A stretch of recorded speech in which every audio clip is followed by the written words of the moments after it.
Peter Cook here in Washington with the U.S. Trade Representative, Ambassador Ron Kirk, to talk trade, other issues. Mr. Ambassador, good to see you. Thanks for the time. Peter, thank you for having me. South Korea, Colombia, Panama. We've been talking about these trade agreements for a long time. The one that's been in the news most recently is Colombia. I know you've had talks with the Colombians.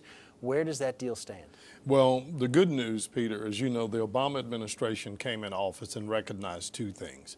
In order for us to grow our economy in the future and create the jobs Americans desperately want, with an advanced, developed economy like ours, we have to have access to the 95% of the world's consumers who don't live in the United States.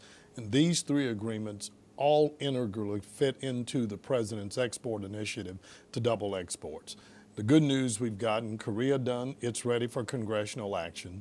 The President instructed me to bring the same force and attention to our pending free trade agreements with Panama and Colombia as we did with Korea. And with respect to Colombia, we have been engaged in fairly intensive negotiations with the Santos administration over the last month, and we're making very good progress. What are the sticking points right now? I mean, the whole time it's been concerns about labor rights in Colombia. Do you sense movement on the part of the Santos administration? Well, we do, and I appreciate you saying that. The interesting thing about Colombia, unlike Panama and Korea, we aren't really dealing with market access, so we really aren't looking at the body of the FTA, but frankly, honestly trying to come up with a way to address the legitimate concerns of many that there's been an unacceptable level of violence against labor and union organizers in Colombia, and that Colombia hasn't acted quickly enough to strengthen their judicial and legislative regimes to address that. The good news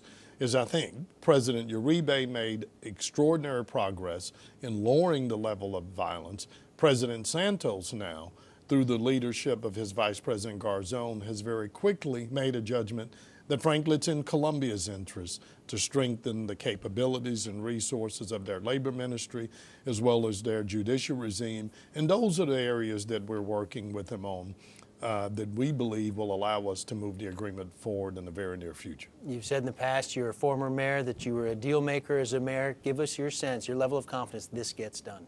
Well, the president, you know, as I told you off the record, to the degree that the president has entrusted me with getting these done, I'm going to bring an agreement to the president and the American public that I believe this president can defend and show to the American public that the Obama administration not only cares about opening markets, which we do, but that we also believe we can use trade as a powerful tool to help enhance and reflect our core values of Americans, particularly as we think how not only we should treat our workers, but how other countries should. So, South Korea, you said that deal is ready to go up in Congress, would add $11 billion in exports for the U.S. Annually.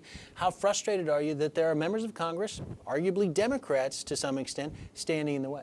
Well, the good thing about the Obama approach to trade, there are always going to be some that aren't comfortable. We accept that. But South Korea, as you know, and you're a student of politics in this town, has more broad-based support than any free trade agreement we've done in recent years. Economically, it is as compelling as the last 9 free trade agreements that have been approved by Congress. It has the potential to add $10 to $11 billion to our export base and 70,000 jobs.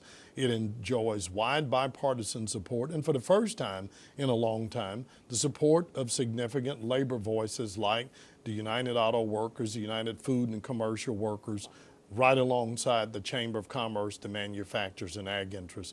And so we're confident that it should get very strong support when Congress moves it forward. Let me ask you about competing with China around the world for export deals and the like.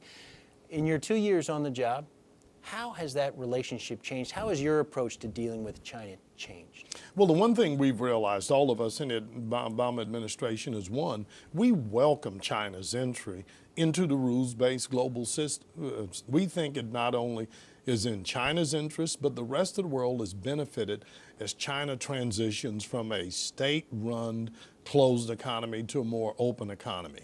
For the simple reason, China, and I might say India, Africa, all have 600 million people in each of their countries who live on less than $2 a day. But China, in particular, has a plan to address this and move these people to a middle-income lifestyle.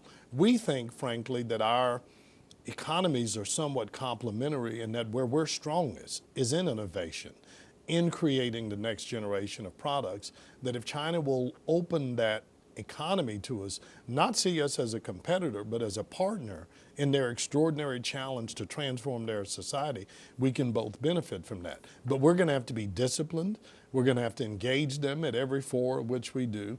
And we'll have to be as dedicated as China is to engaging them to make sure that they live up to the commitments they made when they joined the WTO. Does that mean taking a tougher line with China at the end of the day is a more successful approach for the United States than we've seen in the past? Well, it means both. I will say this. Our administration, as we were talking earlier, Peter, was the very first to use a tool to get China to behave differently in terms of flooding the U.S. with products, and we utilized this tool last year in a tires case, and frankly, we're just beat to you know what by the press that thought we were going to spark a trade war. But we thought if we're ever going to regain the American public's confidence in the ability of trade to support jobs here, we have to do one simple thing, and that's insist that our trading partners play by the rules and live up to the agreements that they agreed to. Since we've done that, we found that being able to engage China otherwise when they know that the United States is not afraid to use every resource we have available to get them to play by the rules has been a real valuable asset for us. But our goal is to open markets. It isn't necessary to bludgeon anyone. It takes a while to go to the WTO. And with a background not only as a local mayor, but as a business person, business doesn't have time. Business wants problems resolved sooner rather than later. But having that stick, that enforcement tool that we're not afraid to use, has been really valuable to us. Let me ask you a final question. We've asked you about this already. The speculation here in Washington, there is a vacancy soon to be at the Commerce Department. Your name has come up. I know you serve at the pleasure of the President. Can you share with us at all whether or not this is an opportunity that would fit Ron Kirk? Have you talked to the President at all about perhaps changing jobs? What I will say is what I've said to you. I serve at the pleasure of the President. I was extraordinarily humble and honored that he asked me to serve as our lead negotiator, enforcer on trade. I love the job I'm doing. As we talked about, trade is hot right now. So this would be not a time that I would be looking to leave the work that I'm doing.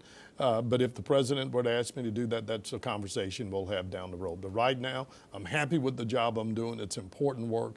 I want to get these agreements passed, open markets, create jobs that Americans desperately want. Master Kirk, thank you for the time. Thank you, Peter. Good to see you.